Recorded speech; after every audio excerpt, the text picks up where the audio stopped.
It's uncomfortable for a lot of people to think about, but your life or the life of someone you love could depend on this health screening.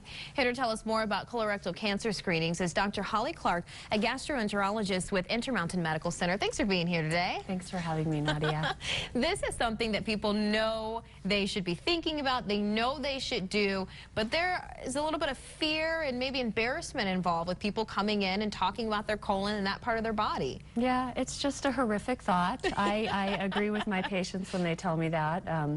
It's just an uncomfortable topic and an uncomfortable an idea, having a colonoscopy, but it really is an important screening test, and when it comes down to it, it's not that bad. It's not too terrible of a procedure to endure. I had the chance to sit in on a colonoscopy with a woman at Intermountain Medical Center. This patient was so gracious to let me be in there during this procedure, and it didn't last that long. No. Hands down, the worst part is the prep. The day before, you can't have anything but clear liquid. You have to take a power laxative that completely flushes your bowel of all contents without going into detail. Yeah, so then on the screen right now, you just saw it needs to be flushed so you can see in there. Yes, the quality of your colonoscopy is dependent on the quality of your prep. So it is imperative that you follow those prep instructions, because if we get in there and can't see anything, it's a worthless exam. Absolutely. So the prep's the worst, but the actual exam is a piece of cake. What are you looking for in there? We're looking for polyps. Polyps are growths or bumps or lumps in the wall of the colon, and these are precancerous growths. So we're looking for polyps, and if we see a polyp, we'll remove it at the time of the colonoscopy. So in doing so, we can prevent cancer at that site in the colon. Every time I remove a precancerous polyp, after the exam, my patient will ask me, so was I going to get colon cancer if you didn't find and remove that?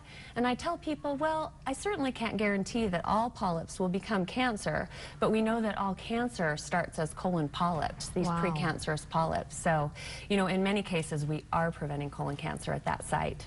It sounds like an easy screening to get done, to get in with your doctor, get those polyps cut out of you, get them out of the way. What happens if you don't go in for a colonoscopy and you have those polyps? Will you feel them? Will you have any symptoms? That's the scary part. A lot of people use that as an excuse. They say, I don't need a colonoscopy. I'm not having any bleeding or any symptoms, and I don't have a family history. But that's just wrong. Colon polyps produce no symptoms. When you get symptoms, it's too late. You have advanced cancer. So the time to go in is when you don't have any symptoms, at age 50, or possibly earlier if you have a family history of colon cancer. And I was just going to ask you about that. So age 50, that's the age that we're looking for men and women to come in. Absolutely. And I'm glad you mentioned that, because for years people thought this was just a man's disease. But the incidence of colon cancer between the sexes is roughly the same. Wow. 1 in 20 men will get colon cancer, but 1 in 21 women will. So the incidence is roughly the same. But yes, back to your prior question, you should go in at age 50. Okay. But if you have a family history, possibly earlier, possibly 30 or even 40, and that's something you would want to discuss with your doctor.